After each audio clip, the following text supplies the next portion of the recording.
Reka tubifurize kugubwa neza abakunzi bacu aho murere hose, tubifurije ibihe byiza, gitondo, umugoroba cyangwa se gicamunsi cyiza wewe udukurikiye aho herereye hose. Reka twizere ko umeze neza, nawe utameze neza uyu munsi ejo bizokunda, gira ngo ibintu byose bigume bimeze neza, kuko mu buzima niko bimera. Hari umunsi biba byanze ubundi bigakunda, ariko byose bisaba kwihangana.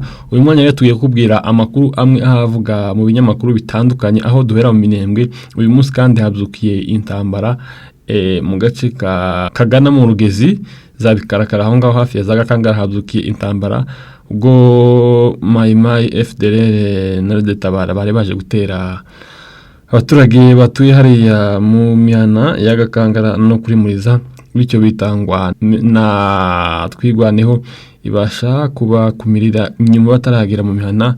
Kugeza ubwo twateguraga inkuru twamenye ko bari kubagwanira hirya za Bikarakara, tituziga izi ntambara biza bihinduka buri mwanya.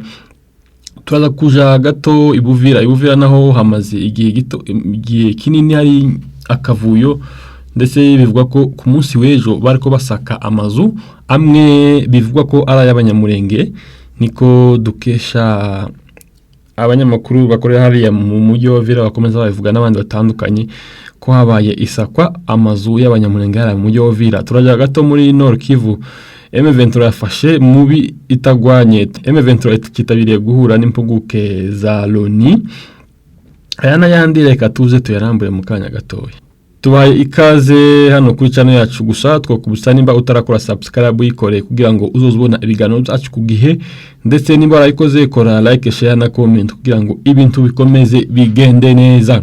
Reka makuru yacu tuyahereye mu burasirazuba bwa Republika Demokarasi ya Kongo, mu ntara Kivu y'Amajepfo, mu karere ka Minembwe, aho ni muri territoire ya Fizi. Uyu munsi habyutse intambara hariya za Bikarakara hafi na za Gakangara. Intambara y'uyu munsi ije ikurikiya iyabaye ejo na gatanu, aho intambara ikomeye yabereye mu bice bya Mukoko ugana kwa Murima, naho ngo habaye indi ntambara ikomeye cyane ubwo Maimai Red Tabara na FDL bari baje gutera mu baturage batuye mu karere ka Minembwe, bashaka uburyo bahaza gukura abanyamurenge hariya mu karere ka Minembwe, kuko Twigwaneho imaze hafi amezi abiri yarakuye FARDC hariya muri kariya karere ka Minembwe, kuko ubu nyine niyo iya controller.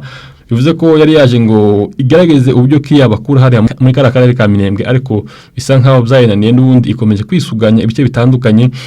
Ubwo reka duhere ku minsi 19 y'ukwezi kwa gatatu, hari yashize ukwezi nyakwigendera General Rukunda Michel waruzwi nka makanika yitavye Imana ku itariki 19 z'ukwezi kwa kabiri. Nyuma ukwezi kurangiye nibwo haje ibitero bituruka ahantu hatandukanye, bimwe byaturutse mu Mikenke, ibindi bituruka Igakanga, ibindi bituruka Ikarege, ibindi bituruka muri Mukoko, ibindi bituruka ku biraro mbiri aho ni za Mikenke.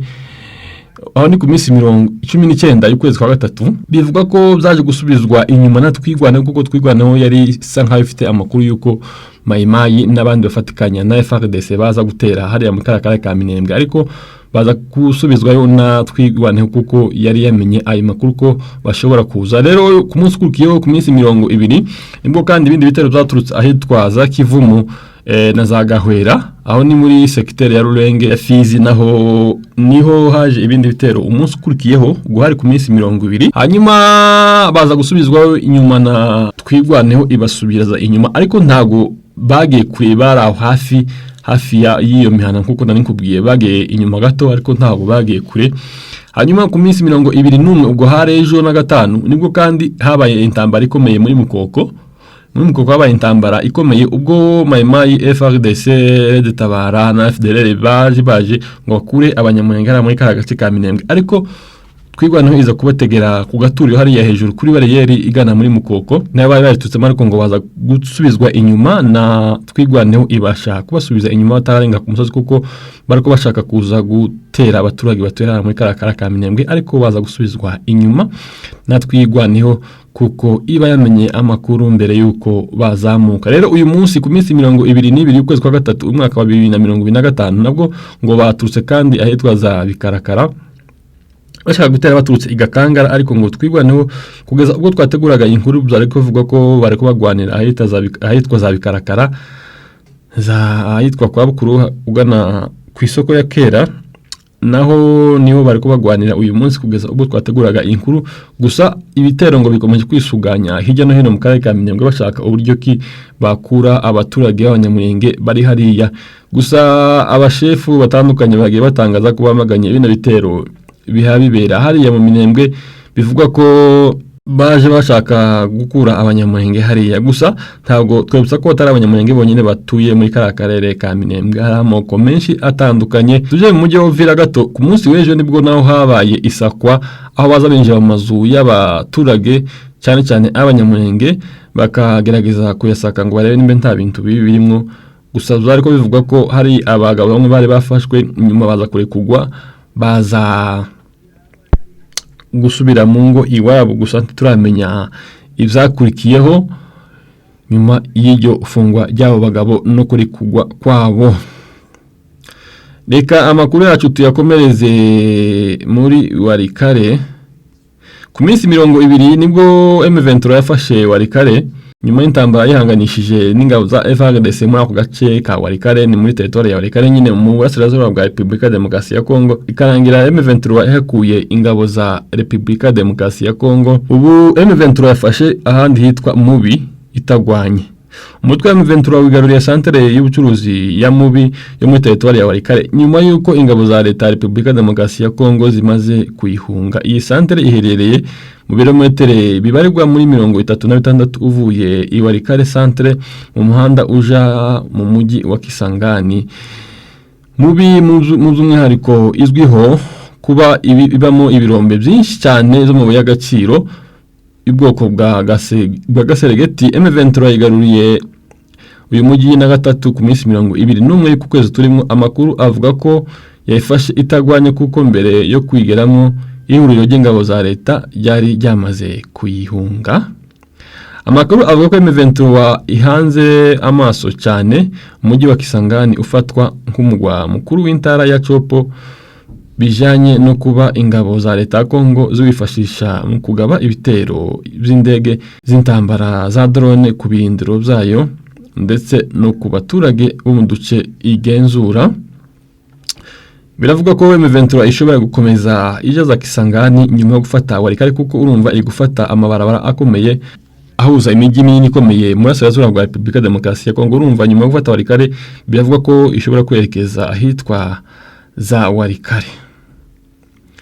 Mu yandi makuru nari nkubwiye nuko M23 itagihuye n'impuguke za Loni.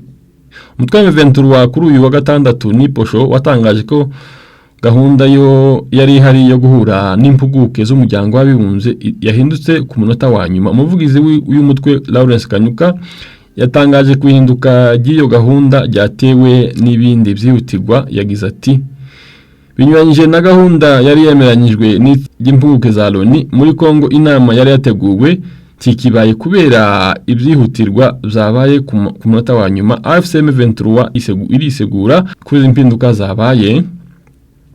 Kanyuka n'umuvugizi wa M23 yatangaje ko M23 itagihuye na zira mpuguke za Loni, mu gihe Niposho yari yatangaje ko bakiriye ibaruwa yazo ibimenyesha ko zahura na M23 kuva ku minsi 23 kugeza kuri 27 y'uku kwezi uyu mwaka wa 2025.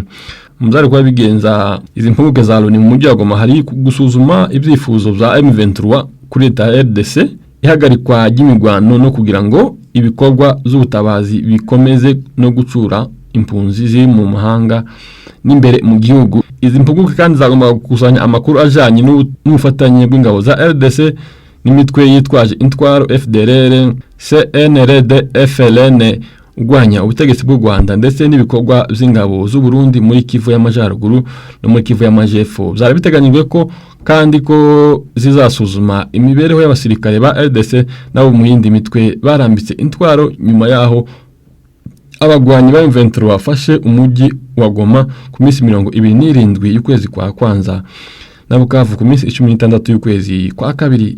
Raporo zitegurwa n'izi mpuguke z'inzego za Loni zishingiraho zifata ingamba zitandukanye zigamiye kugarura amahoro n'umutekano mu gihugu runaka. Gusa akenshi zigeze zishingwa kugama kuko harimo zatangaga amakuru rimwe na rimwe atizewe kandi zitarageze aho zikwiye kunyura. reka tugushimire rero twabanye muri uyu mwanya twari kutubwira amwe mu makuru ahavugwa hirya no hino cyane cyane mu burasirazuba bwa Repubulika Demokarasi ya Kongo. Makuru yacu nakagaruka kuri mikoro mwana kumwe na Nkunda, reka duhure ubutaha, Imana ibarinde.